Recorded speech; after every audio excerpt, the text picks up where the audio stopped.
ठीक ठीक। आपको अगर दिखाई सुनाई पड़ रहा हो तो एक बार कमेंट कर दीजिए। एक बार कमेंट कर दीजिए अगर आपको दिख सुन रहा हो।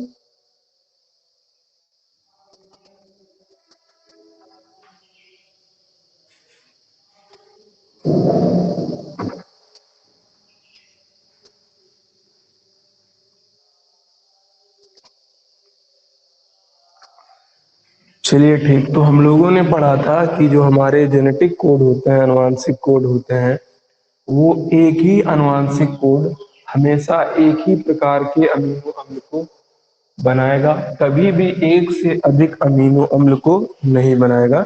इसे ही कहते हैं हम लोग कि असंदिग्ध है। हमारा जो आनुवांशिक कोड है वो कैसा है? असंदिग्ध है, नॉन एम्बिगुअस होता है। अब पढ़ेंगे अगला पॉइंट पढ़ेंगे नंबर 7 पे, समारंभन तथा समापन कोडान। समापन कूट, इंग्लिश में लिखना चाहे तो लिख सकते हैं आप इनिशिएशन, इनिशिएशन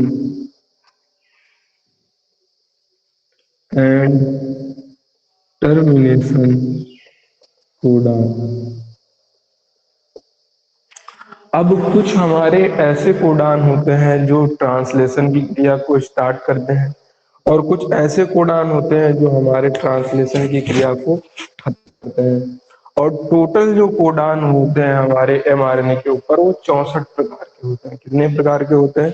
64 प्रकार के होते हैं हमारे, और जिसमें से 2 होते हैं हमारे समारंभन कोडान और 3 होते हैं समापन कोडान।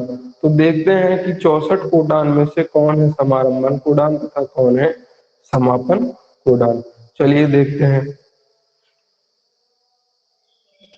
अब तो लिखेंगे इसके अंदर समापन और समारंभन वाले, लिखेंगे 64 कोडान में से, 64 कोडान में से 2 समारंभन कोडान, समारंभन कोडान होते हैं, होते हैं तथा 3 समापन कोडान होते हैं। समापन कोडान होते हैं। अब 3 इसके और 2 उसके नाम याद रखेंगे। समारंभन कोडान होते हैं हमारे, समारंभन कोडान होते हैं 2। एक होता है एयूजी और दूसरा होता है जीयूजी। एक हो गया एयूजी और दूसरा जीयूजी। इसी तरह समापन कोडान होते हैं 3। समापन कोडान 3 होते हैं, तीनों को आपको याद रखना है। अभी तरीका भी बता दिया जाएगा भैया क्या होता है। तो ये होता है एक यूएए, यूएजी और यूजीए। युवा आज उगा। फिर इनके दूसरे नाम होते हैं ओकर, अंबर। इसका होता है ओकर, दूसरे का अंबर और तीसरे का होता है हमारा ओकर। ये होते हैं 3 समापन कोडान, और 2 होते हैं हमारे जो शुरुआत करेंगे किसी भी ट्रांसलेशन की क्रिया को, अनुवादन की क्रिया को, उन्हें कहते हैं समारंभन कोडान। एयूजी और जीयूजी। समापन कोडान है 3। इसको याद रखने का तरीका है, ये एयूजी से आओजी और जीयूजी से जाओजी। तो एयूजी और जीयूजी हो जाते हैं हमारे समारंभन कोडान। जो ट्रांसलेशन की क्रिया को एमआरएनए के ऊपर शुरुआत करते हैं उन्हें कहते हैं समारंभन, इनिशिएट करें जो, इसीलिए इनका नाम होता है इनिशिएशन कोडान। तो एयूजी जीयूजी ये हो गए हमारे 2 समारंभन कोडान। और जो 3 होते हैं हमारे जो किसी भी ट्रांसलेशन की क्रिया को जो हमारी वादन अनुवादन क्रिया है जिसके दौरान प्रोटीन बनती है, उस क्रिया को जो खत्म करे या रोक दे उसे कहते हैं समापन कोडान। किसी कार्य को समाप्त कर दे तो समाप्त करने वाले ये तीन हो गए। कौन कौन से, इनको याद रखने का तरीका ये है, युवा, आज, उगा। तो युवा में यू ए आ जाएगा, आज में आ जाएगा ए जी आ जाएगा, और उगा में आ जाएगा जी ए। यू में शुरुआत में यू तीनों में कॉमन है, तो केवल लास्ट के दो सिंबल आपको याद रखने हैं। सीधे सीधे क्वेश्चन पूछ लिए जाते हैं एमसीक्यू में या जो है शॉर्ट आंसर में। तो ए यू जी जी यू जी हो गया समारंभन कोडान, और यू ए यू जी ए और यू ए जी, ये तीन हो गए हमारे समापन कोडान। अब जो हमारे समापन कोडान होते हैं ये कार्य को रोक देते हैं, तो इसे स्टॉप भी कहते हैं, और इनसे कोई प्रोटीन भी नहीं बनती, इसीलिए इनको कहते हैं हम लोग नॉनसेंस। तो इनका दूसरा नाम होता है, इन्हें स्टॉप कोडान या नॉनसेंस कोडान भी कहते हैं। क्यों कहते हैं समझ पाए होंगे, क्योंकि ये ट्रांसलेशन की क्रिया को रोक देते हैं इसीलिए स्टॉप। और नॉनसेंस इसलिए कहते हैं कि ये किसी भी प्रकार के अमीनो अम्ल को नहीं बनाते हैं। ये तीनों किसी भी प्रकार के अमीनो अम्ल को नहीं बनाते हैं, यानी इनके पास सेंस ही नहीं है, और जिसके पास सेंस नहीं होता उन्हें कहते हैं नॉनसेंस।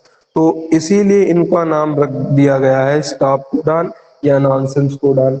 तो 64 प्रकार के होते हैं हमारे कोडान, जिसमें से 3 कोडान हो गए बेकार। बचे कितने कोडान हमारे पास, 61 कोडान। तो इसीलिए कभी कभी क्वेश्चन पूछ लिया जाता है कि कुल अनुवांशिक कोड में से कितने अनुवांशिक कोड अमीनो अम्ल को बनाते हैं, या फिर ऐसे पूछ लिया जाता है कि कितने अनुवांशिक कोड सक्रिय होते हैं। सक्रिय का मतलब होता है कितने अनुवांशिक कोड अमीनो अम्ल को बनाते हैं, ये मतलब है। तो बताइए 64 में से 3 हो गए खराब, तो सक्रिय कितने बचे, 61। तो लिख लिया जाता है, नोट में एक पॉइंट लिख लोगे कि 61 कोडान ही क्या करते हैं, अमीनो अम्ल को बनाते हैं। इसके नीचे नोट पॉइंट लगा लीजिएगा, यहाँ पर नोट में लिखेंगे आप लोग 64 में से कुल 61 कोडान ही, 61 कोडान ही अमीनो अम्ल को बनाएंगे। अमीनो अम्ल को, अमीनो अम्ल को बनाते हैं। ये अनुवांशिक कोड के एक सारे प्रकार के गुण हो गए। एक बार इसको रिवाइज करिए, जो चीज क्लियर ना हो रही हो कमेंट के माध्यम से पूछ लीजिए, फिर आगे बढ़ा जाए। अब इनके हम लोगों के 64 जो कोडान है, 64 कोडान कैसे बन के आ जाते हैं, उन सभी को एक चार्ट के द्वारा बनाना है। उनको तरीका ये सीखना है किस तरीके से उनको हम लोग बना लेते हैं। तो वो बड़ा टॉपिक रहेगा, फिलहाल एक बार इसको पढ़िए, समझिए, जो चीज डाउट हो तो वो पूछ लीजिए दोबारा से।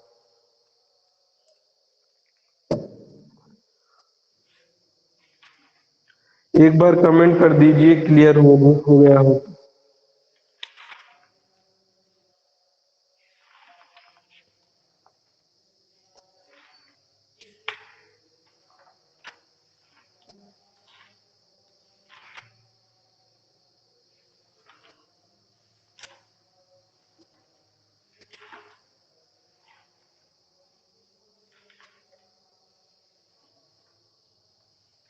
एक बार कमेंट कर दीजिए। और इसको आपको अपनी फेयर कॉपी पर नोट भी करना है, और साथ में अगर पीछे की क्लासेस छूटी हैं या कोर्स छूटा है तो उसको कंप्लीट कर लीजिए। आज जो है इसके बाद हम लोगों को जो 64 कोडान बनाने हैं उसका पूरा एक चार्ट हम लोगों को समझना है। उसके लिए हमारे पास टाइम होना चाहिए ज्यादा, और क्लास लगभग टाइम जो है हो चुका है, लंबी भी हो चुकी है। तो आज हम लोग इतना ही रखेंगे, फिर अगली क्लास के अंदर जो 64 कोडान का पूरा चार्ट है वो सीखेंगे किस तरीके से बनाया जाता है। 64 कोडान को किस तरीके से हम लोग बना लेते हैं। याद एको नहीं करने होते, केवल याद ये 5 रखने होते हैं, 2 समारंभन वाले और 3 जो है समापन वाले। बाकी जो है तरीके के माध्यम से, मेथड से जो है बनाए जाते हैं, किस तरीके से बनाए जाते हैं वो अगली क्लास के अंदर देखें। फिलहाल जितने फीचर आपको अनुवांशिक कोड के बताए गए हैं ये एक बार लर्न करिएगा, इसको समझिएगा। अगर डाउट हो तो आप अगली क्लास में पूछ सकते हैं। चलिए आज के लिए इतना ही रखते हैं, फिर मिलेंगे अगली क्लास के अंदर।